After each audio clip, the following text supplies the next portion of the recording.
दोस्तों आज मैं आपको बताऊंगा 12 ऐसे कंप्यूटर साइंस जिन्हें देखकर आप ये समझ सकते हैं कि कहीं आपका कंप्यूटर हैक तो नहीं किया गया।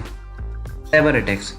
आज की डेट में साइबर अटैक्स जो है वो काफ़ी कॉमन प्रॉब्लम हो गई है, तो इसलिए हम सभी को हमारे डेटा की काफ़ी चिंता लगी रहती है, चाहे वो पासवर्ड्स हो चाहे वो हमारा नॉर्मल डेटा हो। कई बार ऐसा होता है कि हमारा प्रिंटर एबनॉर्मल काम करता है या फिर हमारा वेब कैम कई बार ब्लिंक करता है। ये वो साइंस हैं जिससे आप ये पता लगा सकते हैं कि कहीं आपका डेटा कोई और तो नहीं देख रहा।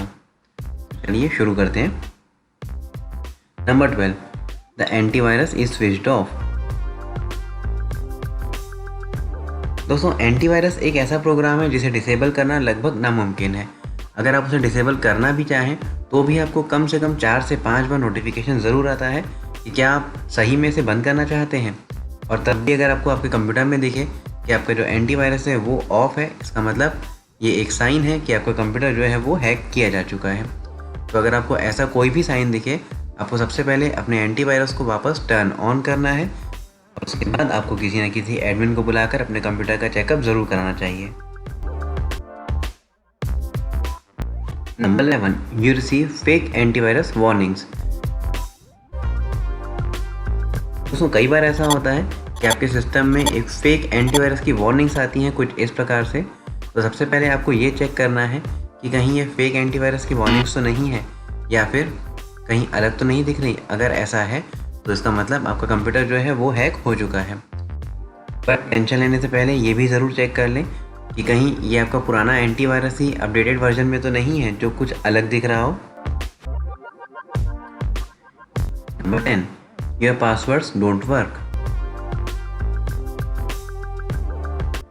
दोस्तों कई बार ऐसा होता है जब आप अपने अकाउंट में लॉगिन करते हैं इस प्रकार से लॉगिन आईडी और पासवर्ड लिख के, और जैसे ही हम लॉगिन करते हैं तो हमारा पासवर्ड रॉन्ग आता है, जबकि हमें अच्छे से याद है कि हमने हमारा पासवर्ड चेंज किया ही नहीं है। तो ये क्लियर इंडिकेशन है कि आपका जो सिस्टम है वो हैक हो चुका है।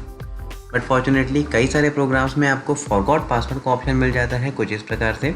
इस ऑप्शन का यूज़ करके आप अपने मोबाइल को 2 फैक्टर ऑथेंटिकेशन से सिक्योर कर सकते हैं। मैं सजेस्ट करूंगा इवन आपको उन अकाउंट्स का भी पासवर्ड अब चेंज कर देना चाहिए जो अब तक हैक नहीं किए गए हैं, और अपने दोस्तों से और रिश्तेदारों से ये कहना चाहिए कि अगर आपके उस अकाउंट से किसी को भी कोई मैसेजेस आते हैं तो वो उसे ओपन बिल्कुल भी ना करें। 9, your number of friends has grown. दोस्तों कई बार आपने देखा होगा आपके अकाउंट में अगर पहले कुछ कम फ्रेंड्स थे और ऑल ऑफ सडन आपके फ्रेंड्स जो है वो बढ़ते जा रहे हैं, तो ये क्लियर इंडिकेशन है कि आपका जो अकाउंट है वो हैक हो चुका है। ऐसी सिचुएशन में आपको अपने फ्रेंड के साथ किए गए सभी मैसेजेस को एक बार ज़रूर चेक कर लेना चाहिए। नेक्स्ट पॉइंट है new icons appear on your dashboard. आपके डैशबोर्ड पर अगर कुछ न्यू आइकन्स अपीयर हो रहे हैं तो कई बार आप देखते होंगे कुछ इस प्रकार से जब आप ब्राउज़र ओपन करते हैं आपको यहाँ पर कुछ अनवांटेड आइकन्स देखने मिल जाते हैं, जो कि एक क्लियर इंडिकेशन है कि आपके डैशबोर्ड में कोई एक डेंजरस कोड रेडी हो चुका है या रन हो रहा है। और आई वुड सजेस्ट कि आप उसमें से किसी पर भी क्लिक ना करें, और अगर हो सके तो उसे सबसे पहले डिलीट ज़रूर करें। तो next is the cursor moves on its own.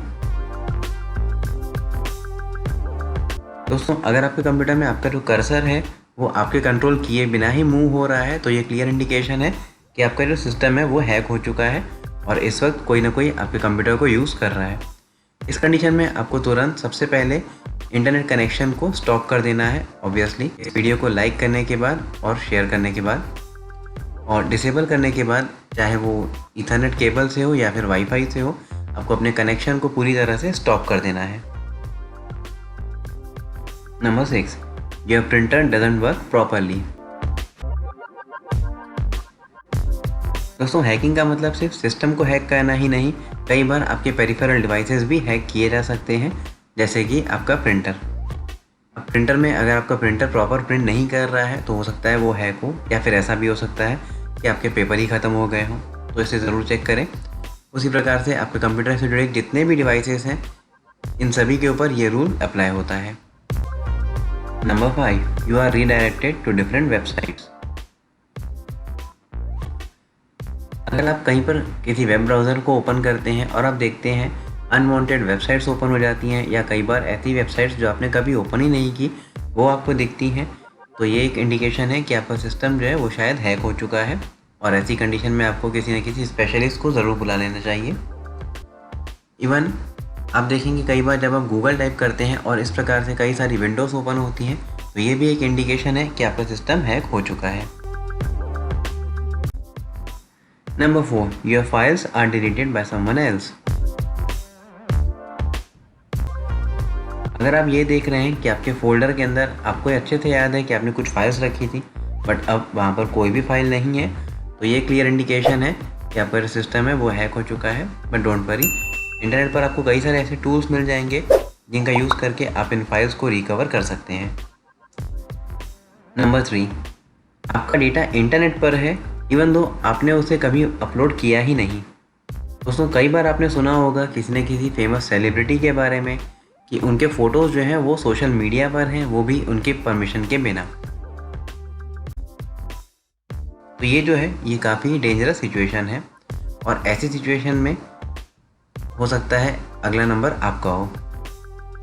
तो इसमें सबसे पहले आपको अपने कार्ड को ब्लॉक करना है और अपने बैंक में ये बताना है कि आपका वो कार्ड जहाँ पर भी यूज़ किया गया था उसे ब्लॉक कर दिया जाए। और एट लास्ट आपको किसी न किसी स्पेशलिस्ट को ज़रूर बुला लेना चाहिए, और कोशिश कीजिए जो डेटा आप नहीं चाहते कि कभी भी इंटरनेट पर जाए उसे आप स्टोर ना करें, क्योंकि अगर कोई चीज़ ऑनलाइन चली जाती है तो वो हमेशा ऑनलाइन रहती ही है और हम चाहकर भी उसे कभी डिलीट नहीं कर सकते। Number 2, there is unusual webcam behaviour. अगर आपको अपने सिस्टम पर वेबकैम इंडिकेशन ऑन दिखता है तो सबसे पहले आपको ये चेक करना है कि कहीं कोई बैकग्राउंड ऐप्स तो नहीं है जो आपके वेबकैम को यूज़ कर रहे हैं, जैसे कि स्काइप या फेसबुक। और अगर ऐसा कोई भी रीज़न नहीं मिलता है तो आपको सबसे पहले अपने सिस्टम को एक बार रीबूट ज़रूर करना चाहिए। रीबूट करने के बाद भी अगर आपको ये इंडिकेशन दिखता है तो उस कंडीशन में आपको इंटरनेट से डिस्कनेक्ट होकर किसी न किसी स्पेशलिस्ट को ज़रूर कॉल करना चाहिए। Last is your computer works very slowly. दोस्तों, अगर आप देख रहे हैं आपके कंप्यूटर में कुछ बेसिक काम करने के लिए भी बहुत ज़्यादा वक्त लग रहा है, चाहे वो एक छोटी सी फाइल कॉपी करना ही क्यों ना हो, तो इस कंडीशन में आप अपने कंप्यूटर को एक बार रीबूट करके फिर से वही काम करने की कोशिश कीजिए। और अगर तब भी ऐसा नहीं हो पा रहा है तो ये भी हो सकता है कि आपको अपने सिस्टम को अपग्रेड करने की ज़रूरत हो, या फिर एक बार आप टास्क मैनेजर में चले जाइए और जाकर चेक कीजिए कि ऐसी कौन सी प्रोसेस है जो आपकी मेमोरी को इतना कंज्यूम कर रही है कि आपका कंप्यूटर जो है वो काफ़ी स्लो हो चुका है। और अगर तब भी आपके सिस्टम में प्रॉब्लम है तो आप अच्छे से जानते हैं आपको क्या डिस्कनेक्ट करना है और किसे कॉल करना चाहिए। तो चलिए जल्दी से अब सम अप कर लेते हैं कि अगर आपको इनमें से कोई भी प्रॉब्लम्स आती हैं तो आपको क्या करना चाहिए। सबसे पहले आपको अपने फ्रेंड्स को एंड फैमिली को वार्न करना है कि आपके ईमेल आईडी से अगर कोई भी उन्हें मेल या मैसेजेस आते हैं तो वो उसे बिल्कुल भी ओपन ना करें। सेकंड, आपको अपने बैंक को बता देना चाहिए कि आपका जो डेटा है वो शायद लीक हो चुका है। थर्ड, उन सभी प्रोग्राम्स को अनइंस्टॉल कर लें जो आप ओपन नहीं कर सकते या जो आपने इंस्टॉल नहीं किए। फोर्थ, कोई एक रिलायबल एंटीवायरस इंस्टॉल करें और अपने सिस्टम को स्कैन करें।